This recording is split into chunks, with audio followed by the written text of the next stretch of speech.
जय हिंद, भारत माता की जय। जैसा कि हमने कल ही प्रारंभ कर दिया था अपना फिजिकल ज्योग्राफी का लेक्चर, तो पहले लेक्चर में हमने आपको पूरा ओरिएंटेशन सेशन के माध्यम से ये निर्धारित कर दिया था कि हम अपने आगे वाले लेक्चर्स में किस तरीके से प्रोसीड करेंगे, ठीक है ना। तो आज ये जो है हमारा दूसरा लेक्चर है ओरिएंटेशन सेशन के बाद, तो मूलतः हम इसे पहला मान सकते हैं। तो जो हमारा बताया था हमने कि जो हम फिजिकल ज्योग्राफी का जो पहला यूनिट है, यूनिवर्स एंड सोलार सिस्टम, तो आज उसका पहला भाग है यूनिवर्स के बारे में, ठीक। तो इस ब्रह्मांड की उत्पत्ति के बारे में हम पढ़ेंगे। तो चलिए प्रारंभ करते हैं, देखते हैं। ब्रह्मांड और इसका विकास, बिग बैंग थियरी, आकाशगंगाएं और तारों का जीवन चक्र, ये हमारे आज के विषय का महत्वपूर्ण विषय है। तो चलिए प्रारंभ करते हैं, किस तरीके से हम ब्रह्मांड की उत्पत्ति को समझते हैं। सबसे पहले ब्रह्मांड से संबंधित कुछ बुनियादी शब्दावलियां हैं जिनको समझना अत्यंत आवश्यक है। ब्रह्मांड से संबंधित एक बुनियादी शब्दावली है कॉस्मोस। कॉस्मोस का मतलब होता है ब्रह्मांड के लिए एक और शब्द, यानी कि ब्रह्मांड का ही पर्याय है ये कॉस्मोस। जैसे रशिया की स्पेस एजेंसी का क्या नाम है, रॉस कॉस्मोस। तो वो क्या नाम है, कॉस्मोस है, उसका पर्याय है ब्रह्मांड का, ठीक। तो इस ये जो हमारा कॉस्मोस है, ये बना क्या है, यानी कि ब्रह्मांड हमारे किन चीज़ों से मिलकर बना है। तो इसमें दो चीज़ें मौजूद हैं मुख्य रूप से, एक तो पदार्थ है जिसे हम मैटर कहते हैं, और एक स्थान जिसे हम स्पेस कहते हैं। यानी कि स्पेस एंड मैटर, जहाँ भी स्पेस एंड मैटर है वो हमारा ब्रह्मांड का पार्ट है। यहाँ भी स्पेस है, ये खाली स्थान है, स्पेस है। मैटर है, ये दीवार है, ये सारी चीज़ें बुक हैं, कॉपीज हैं। तो ये सारे हमारे किस में हैं, ये हमारे मैटर्स में है। और जो खाली स्थान है वो स्पेस, ठीक। तो उसे हम क्या कहते हैं, ब्रह्मांड कहते हैं। खगोल विज्ञान, अब इसका अगली शब्दावली है खगोल विज्ञान। खगोल विज्ञान जिसे हम एस्ट्रोनॉमी कहते हैं। एस्ट्रोनॉमी में हम क्या कहते हैं, जो हमारे तारे, ग्रह, धूमकेतु, एस्टेरॉइड, मेटेरॉइड, इन सब चीज़ों का वैज्ञानिक अध्ययन करते हैं, उसे हम खगोल विज्ञान या एस्ट्रोनॉमी कहते हैं, ठीक। अब अगली शब्दावली की बात करें तो कॉस्मोलॉजी। कॉस्मोलॉजी के अंतर्गत हम ब्रह्मांड के बड़े पैमाने पर गुणों और उसकी उत्पत्ति का अध्ययन करते हैं। तो अब हम जो पढ़ रहे हैं वो है कॉस्मोलॉजी। हम ब्रह्मांड की उत्पत्ति के बारे में पढ़ेंगे, जैसे big bang theory, steady state theory, inflationary theory, pulsating theory. तो ये सब क्या है, ये सब है हमारे कॉस्मोलॉजी के भाग। तो चलिए अब हम अपने इसको कॉस्मोलॉजी को प्रारंभ करते हैं। देखिए, सबसे पहले जो हम बात करें, अगर हमारी किसी ने संकल्पना दी तो वो जो हमारा सबसे ज़्यादा स्वीकृत है, मैं स्वीकृत की बात कर रहा हूँ, तो वो बिग बैंग सिद्धांत है। जॉर्ज लेमात्रे ने इन्हें 1931 में इसको दिया था, ठीक। और इसके साथ ही ये फ्रेड हॉयल ने भी दिया है, और ये हरमन वार्डी ने भी दिया है, और ये लाप्लास और कांट ने भी दिया है। तो इन्होंने भी अपने अपने सिद्धांत को अलग अलग रूप से प्रस्तुत किया है। तो जो सबसे सर्वमान्य सिद्धांत है वो है हमारा बिग बैंग थियरी, जिसे हम 1931 में किसने दिया था, जॉर्ज लेमेत्रे ने, ठीक। तो चलिए अब देखते हैं इनके बारे में कि ये बताना क्या चाह रहे थे बिग बैंग सिद्धांत। देखिए, जो ब्रह्मांड हमें आज दिख रहा है, इतना बड़ा ब्रह्मांड, वो क्या हमेशा से ऐसा ही था? तो इसका उत्तर है नहीं। ये प्रारंभ हुआ था एक बहुत ही सूक्ष्म बिंदु, जिसे हम सिंगुलैरिटी का नाम दिया जाता है। सिंगुलैरिटी यानी कि एक बहुत ही गर्म धूल के कण का एक छोटा सा स्थान, उसमें बहुत ज़्यादा धूल के कण थे और बहुत ज़्यादा उसमें गर्म था वो, और उसकी डेंसिटी बहुत ज़्यादा थी, ठीक। तो क्या हुआ, यह ब्रह्मांड के जन्म का सबसे मान्य सिद्धांत है, और 13.8 बिलियन यानी कि अरब वर्ष पूर्व अंतरिक्ष में एक सिंगुलैरिटी में समाहित था। ये पूरा जो हमारा ब्रह्मांड है वो एक सिंगुलैरिटी में समाहित था, एक छोटे से सिंगुलैरिटी में, जो कि अत्यधिक घनत्व यानी कि बहुत डेंस था, और साथ में उसका बहुत ज़्यादा तापमान था, क्योंकि वो कन्वर्ज हो रहा था। और जब एक जगह कन्वर्ज हो रहा था तो टेम्परेचर उसमें राइज हो रहा था, ठीक। और उस टेम्परेचर राइज के कारण उसमें एक विस्फोट होता है, और तब से ब्रह्मांड उस विस्फोट के कारण सभी दिशाओं में फैल रहा है। तो ये देख रहे हैं, ये है हमारा सुपर एक्सप्लोजन, और यही है हमारा बिग बैंग। वही बिग बैंग आज पूरे ब्रह्मांड को ऐसे ही फैला रहा है, पूरी दिशाओं में, हर दिशाओं में। ये एक क्रॉस सेक्शन उसका दिखाया गया है, जिसमें कि आपको दिख रहा होगा कि ये आकाशगंगाएं निर्मित हुई हैं, आकाशगंगाएं इसी के द्वारा। तो तब से ये हमारा क्या कर रहा है, अब तक एक्सपेंड कर रहा है। ये हमारा है सिद्धांत बिग बैंग थियरी, ठीक। सबसे सर्वमान्य सिद्धांतों में से एक है ये, ठीक। ठीक, अब ठीक है, अब चलते हैं आगे। अब देखिए, अगर जो ब्रह्मांड का ये जो हम समय चक्र देखें अगर, कि वो कैसे, उसकी किस समय पर क्या निर्मित हुआ, किस तरीके से चीज़ें आगे बढ़ी, तो सबसे पहले जो हमारा ये सिंगुलैरिटी था, उस सिंगुलैरिटी ने 10⁻⁻43 यानी कि 10⁻⁻43 में ब्रह्मांड का आकार एक छोटे परमाणु से क्या हो गया, एक मतलब ऑरेंज यानी कि संतरे का रूप ले लिया, मतलब इस साइज का बढ़ा, ठीक। कितने समय में, 10⁻⁻43 सोचिए कितना माइन्यूट समय में इतना बड़ा हुआ, ठीक है ना, एक सिंगुलैरिटी से। उसके बाद 3 मिनट में प्रोटॉन्स एंड न्यूट्रॉन्स बने, यानी कि अगले 3 मिनट में क्या हुए, प्रोटॉन और न्यूट्रॉन बने, लेकिन प्रकाश चमकने के लिए बहुत गर्म था, मतलब कि इतना ज़्यादा गर्म था कि अभी इसमें प्रकाश की उत्पत्ति नहीं हुई थी। ठीक है, इसके बाद जब 3,80,000 वर्ष बीतते हैं इस एक्सपेंशन के बाद, तो हमारे पहला प्रकाश प्रारंभ होता है। पहला प्रकाश इसलिए प्रारंभ होता है क्योंकि यहाँ पे जो मुख्य रूप से हाइड्रोजन और हीलियम थे, इनका क्या होने लगता है, संलयन की प्रक्रिया प्रारंभ हो जाती है। संलयन की प्रक्रिया प्रारंभ होने से ये पहली बार प्रकाश 3,80,000 वर्ष, यानी कि सुपरनोवा एक्सप्लोजन के 3,80,000 वर्ष बाद हमें प्रकाश दिखना प्रारंभ होता है। 3 मिनट बाद प्रोटॉन और न्यूट्रॉन बन गए थे। तो पूछेगा परीक्षा में कि सुपरनोवा एक्सप्लोजन के कितने समय बाद हमारा क्या हुआ था, प्रकाश दिखा था, तो हमारा उत्तर होगा 3,80,000 वर्ष। ठीक, फिर उसके बाद क्या हुआ, जब 1 अरब वर्ष बीता तो गुरुत्वाकर्षण के कारण पहले तारे और आकाशगंगाओं का निर्माण हुआ। जब 1 अरब वर्ष बीत गया तो ये जो हमारा मैटर फैला जब चारों दिशाओं में, तो आकाश गंगाएं एक एक जगह पर आने लगी। आप जी बराबर m1 m2 अपान और स्क्वायर के बारे में, तो जो दो मास होते हैं उनके मध्य अपना आकर्षण बल लगता है, तो जो जो जो मैटर पूरा फैला ब्रह्मांड में, वो अपने एक दूसरे को आकर्षित करके बनाने लगे, क्या छोटे छोटे पिंड बनाने लगे, प्लैनेट्स बनने लगे, नई नई आकाश गंगाएं फॉर्म होने लगी। तो वो लगभग 1 अरब वर्ष पूर्व हुआ, किसके, सुपरनोवा एक्सप्लोजन के बाद। ठीक, फिर अब भविष्य में इसका क्या है कि भाई अब ये फैलता ही जा रहा है, क्या इस कभी रुकेगा अभी, या ये इसका अंतिम स्थान क्या है, या लास्ट डेस्टिनेशन क्या है। तो अभी जो वैज्ञानिकों के उसमें है कि जैसे ये खुला है पूरा निकल के, या तो एक सिंगुलैरिटी में फिर से क्रंच हो जाएगा, जिसे हम कहते हैं बिग क्रंच। ठीक, और या तो ऐसा है कि जो हमारा ब्रह्मांड है, वो ब्रह्मांड केवल जो हमारे डार्क मैटर है उसमें फैलता रहेगा। ठीक, तो ब्रह्मांड वापस सिकुड़ सकता है। तो एक भविष्य का ये परिकल्पना है, और एक परिकल्पना ये है कि ये फैलता ही रहेगा। ठीक, क्योंकि अभी जो हमारा ब्रह्मांड है ना, उसमें हम केवल 15% की चीज़ें हैं जो मैटर हैं, और जो ये डार्क चीज़ें हैं, ये इसे हम डार्क मैटर बोलते हैं, जो कि विजिबल ही नहीं, इससे प्रकाश के द्वारा इंटरेक्शन नहीं होता है, और कि जिसे हम लाइट के थ्रू इसको देख सकें। केवल विजिबल वाला हमारे पास 15% है, और जो इनविजिबल है वो 85%, इसे हम डार्क मैटर का नाम देते हैं। और ये केवल ग्रेविटेशन फोर्स के द्वारा महसूस किया जाता है, गुरुत्वाकर्षण के द्वारा इसको महसूस किया जाता है। ठीक, तो चलिए आगे बढ़ते हैं हम। अब देखिए, हमने बता तो दिया, या जॉर्ज लेमेत्रे ने ये बता तो दिया कि ठीक है साहब, ऐसा ऐसा बिग बैंग हुआ था, लेकिन उसके लिए कुछ उन्होंने प्रमाण तो दिया होगा ना, कि बिना प्रमाण के ऐसे कैसे। तो उन्होंने कुछ प्रमाण नहीं दिया था। उसके बाद आगे चल के वैज्ञानिक ने इसके बारे में स्पष्ट किया, एडविन हबल ने 1920 में प्रमाण देते हुए ये डॉपलर प्रभाव के से जो संबंधित ये रेड शिफ्ट और ब्लू शिफ्ट था, इसके बारे में उन्होंने चर्चा की। अब ये रेड शिफ्ट और ब्लू शिफ्ट क्या है, इससे पता चलता है कि ये जो हमारा ब्रह्मांड है वो लगातार फैल रहा है। देखिए, जो हमारे लाल रंग की तरंग दैर्ध्य होती है वो सबसे अधिक होती है, और नीले रंग की तरंग दैर्ध्य सबसे कम होती है। इसकी आवृत्ति अधिक होती है, इसकी आवृत्ति कम होती है।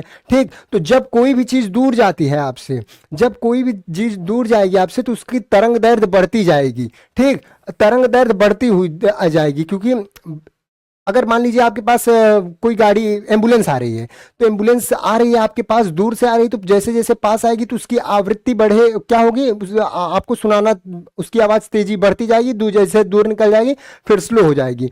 तो इसमें तो वही तरंग दैर्ध्य का ये है कि रेड जो लाइट है उसकी तरंग दैर्ध्य हमारी सबसे अधिक है, और जैसे ये दूर जाता है ना, तो हमें केवल लाल प्रकाश दिखाई पड़ता है। और जो कि अभी हमारे ब्रह्मांड में दिखाई दे रहा है कि लाल प्रकाश दिखता है, ये रेड शिफ्ट उसे बोलते हैं, यानी कि हमारा ब्रह्मांड क्या हो रहा है, अभी फैल रहा है। अब ब्लू शिफ्ट जो होता है वो होता है जब ब्रह्मांड कोई चीजें पास आती हैं, जब कोई चीज पास आती है तो हमें ब्लू कलर दिखाई देता है। क्यों? क्योंकि उसका तरंग दैर्ध्य सबसे कम है। ठीक, तो इसे बोलते हैं हम डॉपलर प्रभाव, और यही डॉपलर ने इसको बताया था, और इसी के आधार पर उन्होंने, एडविन हबल ने इसको बताया कि जो लाल प्रकाश है, ब्लू शिफ्ट और रेड शिफ्ट, ये हमारे ब्रह्मांड के फैलने का प्रमाण है। ठीक, और हबल का नियम भी इसे बताते हैं, हबल का नियम, जो कि आकाश गंगाएं जितनी दूर होती हैं वे उतनी ही तेजी से पृथ्वी से दूर जा रही हैं। ठीक, निष्कर्षतः ब्रह्मांड का त्वरित विस्तार यानी कि एक्सेलरेटेड एक्सपेंशन हो रहा है, यही मैंने आपको बताया। अब चलिए आगे बढ़ते हैं।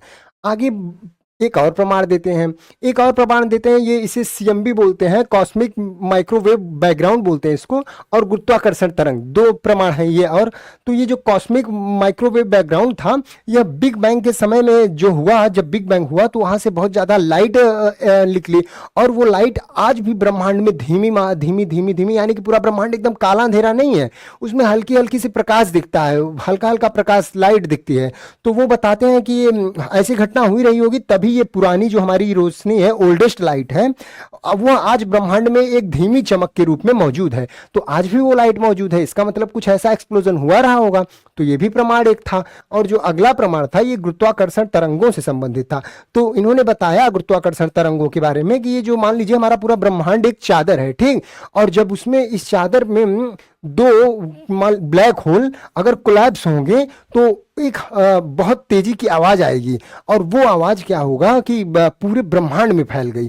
और आज भी देखेंगे तो ब्रह्मांड में एक हमिंग साउंड आती है, ये हमिंग साउंड पूरे ब्रह्मांड में है, ठीक। तो इसके ही बारे में बताया, स्पेस टाइम के बारे में बताया, और उन्होंने ये इसको 2015 में लिगो जो है हमारे लेजर इंटरफेरोमीटर, ये ग्रेविटेशनल ऑब्जर्वेटरी यूएसए में है, 2015 में इसको महसूस किया गया था, ठीक है ना। तो एक ये इसका प्रमाण था। तो कहे भैया बात तो सही है, इसीलिए सर्वमान्य और सबसे एक्सेप्टेड थियरी है बिग बैंग थियरी, ठीक। 4 प्रमाण हमने दिए, कौन कौन से दिए? ब्लू शिफ्ट, रेड शिफ्ट, और साथ में क्या दिए? ये सीबीएम दिए, सीएमबी दिए, और साथ में गुरुत्वाकर्षण सिद्धांत, ठीक। अब आगे बढ़ते हैं। अब देखिए सामान्य सापेक्षता और स्पेस टाइम। अब देखिए आइंस्टाइन ने सबसे पहले जनरल थ्योरी ऑफ रिलेटिविटी जब दी थी उन्होंने, आइंस्टाइन 1915 में, भारी वस्तुएं जैसे स्पेस टाइम को मोड़ देती हैं, ठीक। इन्होंने बताया कि जो भारी वस्तु होते हैं, जैसे बड़े बड़े ब्लैक होल होते हैं, जिससे हमारा गुरुत्वाकर्षण ग्रेविटी के रूप में महसूस करते हैं, ठीक। सिंगुलैरिटी ऐसी अवस्था में जहां गुरुत्वाकर्षण इतना तीव्र होता है कि भौतिक के नियम, सोचो यहाँ पे विज्ञान फेल हो जाता है, क्या बोल रहे हैं? भौतिक के नियम काम नहीं करते हैं। जैसे ब्लैक होल के अंदर, वहां पे फिजिक्स के रूल्स ही नहीं चलते हैं। तो वो ब्लैक होल क्या है पता नहीं। ब्लैक होल के अंदर अब देखिए इन्होंने वर्म होल के बारे में बताया। वर्म होल क्या होता है? वर्म होल ये स्पेस टाइम में दो बिंदुओं को एक साथ जोड़ता है, यानी कि स्पेस टाइम में इसी के थ्रू, वर्म होल के थ्रू टाइम ट्रैवल होता है। जैसे वेब सीरीज में आपने देखा ना, ये टाइम ट्रैवल इस तरीके से यहाँ से जाते हैं और इधर से निकलते हैं, तो ये स्पेस टाइम ट्रैवल होता है, ठीक। तो स्पेस टाइम ट्रैवल के बारे में वर्म होल इससे संबंधित है। इसके बारे में किन्होंने बताया था? अल्बर्ट आइंस्टीन ने बताया था, ठीक। चलिए अब आगे बढ़ते हैं। आकाश गंगाएं और डार्क मैटर। जैसा कि मैंने आपको बताया कि जो हमारी आकाश गंगाएं जब निर्मित हुई तो विभिन्न प्रकार की आकाश गंगाओं को उनके आकार के अनुरूप उनको विभाजित किया गया। तो जो एक पहला है हमारा, वो है सर्पिल, यानी कि स्पाइरल। स्पाइरल क्या है? स्पाइरल में एक उसके बीच में क्या है? एक ब्लैक होल है और साथ में उसके कई ऐसी भुजाएं बनी हुई हैं स्पाइरल टाइप की, ठीक।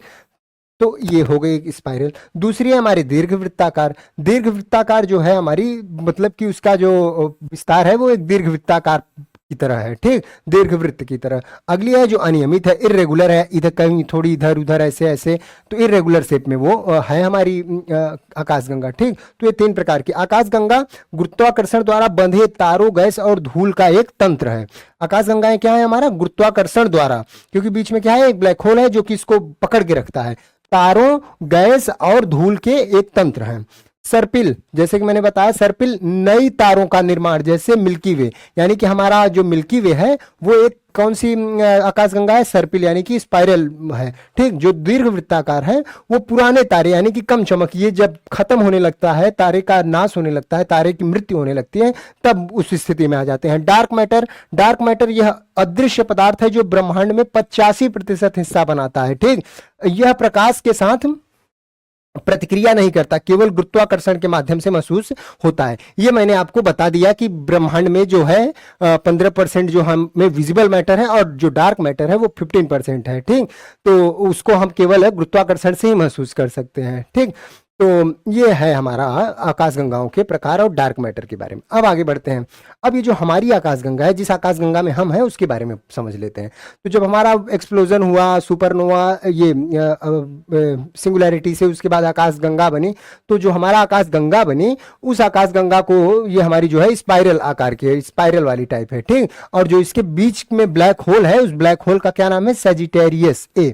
सेजिटेरियस ए इसका नाम है। ये एक सुपर मैसिव ब्लैक होल है जो जो कि किस कहाँ है, हमारे मिल्की वे के केंद्र में। और इसी सुपर मैसिव ब्लैक होल के अब पीछे ये सारे आर्म्स हैं, ये बिलियंस ऑफ स्टार हैं, यानी कि बिलियंस ऑफ सन, पता नहीं कितने इसमें बिलियन सूरज इसका चक्कर लगा रहे हैं, और उन सूरज के पता नहीं कितने बिलियन ग्रह उसके प्लैनेट चक्कर लगा रहे हैं। ठीक, तो ये जो हमारा केंद्र में है क्या है, सजिटेरियस से है, और इसी के ओरियन आर्म में हमारा सूरज है, जो कि हमारा यहाँ से लगभग 2600, इसके केंद्र से 2600 प्रकाश वर्ष, यानी कि जो हमारा है 2500 से 2600 प्रकाश वर्ष लाइट ईयर के डिस्टेंस पर ये हमारा ओरियन आर्म में स्थित है, क्या, सन। ठीक, तो इस सन हमारा कहाँ, 26, यहाँ के केंद्र से 2600 लाइट ईयर, एक लाइट ईयर में होता है 9.46 इंटू 10⁻⁻12 किलोमीटर, ये होता है हमारा 1 लाइट ईयर में। ठीक, 1 लाइट ईयर में इतना होता है 1.46 इंटू 10⁻⁻12 किलोमीटर, ये माइनस कहाँ से,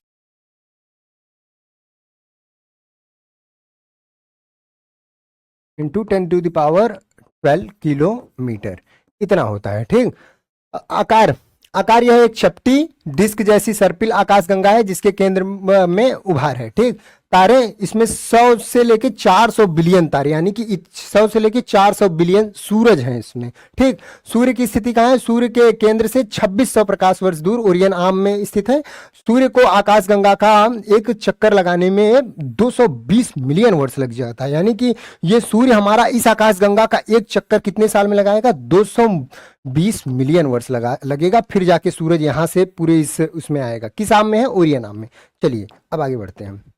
अब आगे क्या है हमारा, तारों का विकास, कि तारे किस तरीके से हमारे निर्मित हुए, जैसे सन का फॉर्मेशन कैसे हुआ, पहले क्या हुआ, पहले हमारा सुपरनोवा एक्सप्लोजन हुआ, फिर उसके बाद हमारे क्या हुए, गैलेक्सी फॉर्म हुई, गैलेक्सी के बाद उस गैलेक्सी के अंतर्गत जो तारे हैं उन तारों का निर्माण हुआ, उन तारों के निर्माण के बाद क्या होगा, छोटे छोटे उसके साथ ग्रहों का निर्माण होगा। तो हम तारा पढ़ेंगे, फिर इसके बाद हम ग्रहों के बारे में पढ़ेंगे। तो तारों के निर्माण की प्रक्रिया, तो जो तारा का निर्माण की प्रक्रिया है वो एक निहारिका, नेबुला, नेबुला क्या है हमारा, गैस, मुख्यतः हाइड्रोजन और हीलियम और धूल के बादल, तारों का ये जन्म स्थान है, क्या, निहारिका। यहाँ पे क्या है, यहाँ पे बहुत ज्यादा गैस है और बहुत ज्यादा टेम्परेचर क्यों है, क्योंकि ये कन्वर्ज हो रहा है, कन्वर्ज होने की वजह से, कोलैप्स होने की वजह से टेम्परेचर बढ़ रहा है, और टेम्परेचर बढ़ने की वजह से इसमें सबसे ज्यादा मुख्यतः क्या है, हाइड्रोजन है, और ये क्या है, हीलियम। ठीक, तो जब ये कोलैप्स हो रहा है, टेम्परेचर लगातार बढ़ रहा है, तो हाइड्रोजन हीलियम में कन्वर्ट होने लगता है, और इसे ही हम कहते हैं क्या, नाभिकीय संलयन प्रक्रिया। ठीक, तो जब संलयन होता है तो प्रकाश बहुत ज्यादा मात्रा में, बहुत ज्यादा मात्रा में ऊर्जा उत्पन्न होती है, और धीरे धीरे वो चमकने लगता है, और फिर वो क्या, एक तारे का स्वरूप बना लेता है। ठीक, तो उसे ही हम कहते हैं प्रोटोस्टार। गुरुत्वाकर्षण के बाद बादल ये इसका सिकुड़ जाता है और गर्म हो जाता है। ठीक, यानी कि गर्म हुआ, फिर उसके बाद क्या हुआ, वो मैंने ये बताया, हीलियम में कन्वर्ट हुआ, और फिर इसके बाद इसमें प्रकाश आ जाता है। और फिर उसके बाद मुख्य अनुक्रम में क्या चालू होता है, जब तापमान बढ़ता है तो पर्याप्त होता है, नाभिकीय संलयन की प्रक्रिया शुरू हो जाती है। ठीक, हाइड्रोजन हीलियम में कन्वर्ट हो जाता है, जिससे ऊर्जा, इसी स्थिति में भी हमारा सूर्य इसी चरण में है। ठीक, आगे बढ़ते हैं। अब देखिए छोटे और मध्यम तारों की मृत्यु। अब हम तारे तो जन्म ले लिया, तारा बन गया हमारा। अब क्या होता है, जब तारे ने जन्म लिया तो एक, जब उसके अंदर पूरा संलयन विखंडन की प्रक्रिया समाप्त हो जाती है, संलयन की, तो जब संलयन की प्रक्रिया समाप्त होती है, लेकिन केंद्र में समाप्त होती है, लेकिन बाहर वो क्या होता है, बाहर अभी संलयन की प्रक्रिया चलती रहती है, बाहर उसके परत पर। ठीक, तो उसके बाहरी परत पर संलयन की प्रक्रिया कंटिन्यू रहती है, जिससे क्या होता है, ये एक बड़े आकार में फैलने लगता है, तो ये रेड जाइंट बन जाता है, लाल दानव जिसे बोलते हैं। ठीक, तो ये फैलता है और लाल दानव का स्वरूप धारण कर लेता है। ठीक, जब ईंधन खत्म होता है, मैंने बताया ईंधन उसका खत्म हो गया, अब संलयन की प्रक्रिया समाप्त हो गई, तो वो लाल दानव में फैल जाता है, और लाल दानव में जैसे ही फैलता है वो दो तरीके से बंटता है। एक बंटता है अगर उसका साइज, जो हमारा लाल दानव बनेगा है, उसके बाद बाहरी परत, ये जो हमारा लाल दानव बनेगा वो चंद्रशेखर लिमिट होती है एक। ठीक, अगर इसका मास, अगर इस लाल दानव का मास कितना है, ये जो हमारा चंद्रशेखर लिमिट 1.46 सोलर मास के बराबर होता है, अगर ये 1.46 सोलर मास के बराबर है, उससे अधिक कम है, इससे लेस देन है। ठीक, यानी कि इसकी साइज यानी कि इसकी साइज जो है हमारी इससे कम है, तो क्या होगा, ये हमारा किस में परिवर्तित हो जाएगा, एक प्लेनेटरी नेबुला यानी कि ग्रही निहारिका में परिवर्तित हो जाएगा। ठीक, और अगर इससे ज्यादा हुआ, ठीक, इससे ज्यादा हुआ अगर इस मास से, किससे, सोलर मास 1.46, इसे हम क्या कहते हैं, चंद्रशेखर लिमिट, इससे ज्यादा हुआ तो ये एक न्यूट्रॉन स्टार में परिवर्तित हो जाएगा, और न्यूट्रॉन स्टार से वो क्या हो जाएगा, फिर ब्लैक होल में परिवर्तित हो जाएगा, और यहाँ पे प्लेनेटरी नेबुला बनेगा, फिर उसके बाद क्या बन जाएगा, व्हाइट डॉर्फ बन जाएगा, फिर ये व्हाइट डॉर्फ ब्लैक डॉर्फ में बदल जाएगा। ठीक, ये ब्लैक डॉर्फ में चेंज हो जाएगा। ठीक, तो ये इसकी विकास प्रक्रिया है, जैसे ईंधन समाप्त होता है और ये ब्लैक डॉर्फ में बन जाता है, और जो न्यूट्रॉन स्टार है वो हमारा किस में बन जाएगा, ब्लैक होल में बन जाएगा। ठीक, यही चीजें यहाँ पे लिखी हुई हैं, आप इनको पढ़ लीजिएगा। चलिए, अब विशाल तारों की मृत्यु, वो हमने बड़े तारों की कैसे मृत्यु हुई वो देख लिया। अब विशाल तारों की मृत्यु, लाल, अब उसके बाद जो हमने बताया कि जो रेड सुपर जाइंट होता है, रेड सुपर जाइंट क्या है, रेड सुपर जाइंट वो जो चंद्रशेखर लिमिट है 1.46 से बड़ा होता है। ठीक, 16 यसम मतलब है उसमें जो सोलर मास, यानी कि सूर्य के मास से अगर बड़ा हुआ तो उसे हम रेड सुपर जाइंट, और कोर में भारी तत्व लोहे, क्योंकि वो कोर में उसके जो भारी होता है तो कोर में जाके सब बैठ जाता है जो भी भारी तत्व, और हल्के तत्व उसके सतह पर रह जाते हैं। ठीक, और जो सुपरनोवा है एक विशाल विस्फोट होता है उसमें, अगर उससे साइज बड़ी है, और कुछ समय में ये 100 मिलियन सूर्यों की चमक के बराबर चमकता है, और फिर ये दो चीजों में बढ़ता है, एक तो न्यूट्रॉन स्टार में बढ़ता है और दूसरा बढ़ता है एक ब्लैक होल में, यानी कि यही न्यूट्रॉन स्टार ही आगे चल के किसमें, ब्लैक होल में कन्वर्ट हो जाता है। ठीक, यही अभी मैंने आपको समझाया। ठीक, तो ये हमारा जन्म हुआ तारे का और तारे की मृत्यु हो गई। ठीक, अब विशेष घटनाओं के बारे में समझते हैं जो सुपरनोवा और ब्लैक होल से संबंधित है। सुपरनोवा जब एक श्वेत वामन अपने साथ ही तारे के पदार्थ को विस्फोट की ओर खींचता है, ये मैंने अभी समझा दिया, ये चंद्रशेखर लिमिट, ये वही चीजें हैं मैंने बता दिया। और ये एक ध्यान रखिएगा, सुपरनोवा विस्फोट ही सोने और यूरेनियम जैसे भारी तत्वों के निर्माण से संबंधित है। ठीक, तारेमंडल और ध्रुव तारा। अब तारामंडल और ध्रुव तारा, अब देखिए कुछ विशेष प्रकार की आकृतियां हैं जिनको हम मुख्यतः तारामंडल के नाम से जानते हैं। तो तारों का एक समूह है जिस आकृति बनाती है, इन्हें हम तारामंडल कहते हैं। ठीक, एक जो हमारा महत्वपूर्ण है उसमें सप्तर्षि यानी कि वर्षा मेजर, जिसे हम बिग डिपर के नाम से भी जानते हैं। अगला है ओरियन, जिसे हम शिकारी या आकृति या सर्दियों में दिखाई देने वाली आकृति के नाम से भी जानते हैं। और जो अगला है हमारा वो ध्रुव तारा, पोल स्टार, और इसे हम दिशा सूचक, द्विग सूचक तारा भी कहते हैं। यह पृथ्वी की धुरी की दिशा में स्थित होता है, इसलिए इसको स्थिर दिखाई देता है। ठीक, और इसीलिए दिशा सूचक भी होता है। सप्तऋषि की मदद के लिए यानी कि दिशा की मदद से इसको ढूंढा जाता है। ठीक, चलो ये हो गया। और एक है कैसोपिया, एक कैसोपिया है, याद रखिएगा, कैसोपिया भी एक किसी तारामंडल का समूह है। ठीक, चलिए, तारों का समूह होता है ये तारामंडल। ठीक, निष्कर्षता क्या है, ब्रह्मांडीय चक्र यानी कि 13.8 बिलियन वर्ष निरंतर विस्तार हुआ और तारे जन्म हुए और उनकी मृत्यु को समझाया मैंने। सामग्री अंतरिक्ष में छोड़ देते हैं जो सुपरनोवा में बदलते हैं, और इसी सामग्री के नए तारे ग्रह और बनते हैं। और गुरुत्वाकर्षण वह शक्ति है जो इन पूरे नित्य को संचालित करती है, यानी कि इनको बांध के रखती है। ठीक, चलिए, यानी कि सब चीजें कहां से बनी हैं, तारों से बनी हैं। ठीक,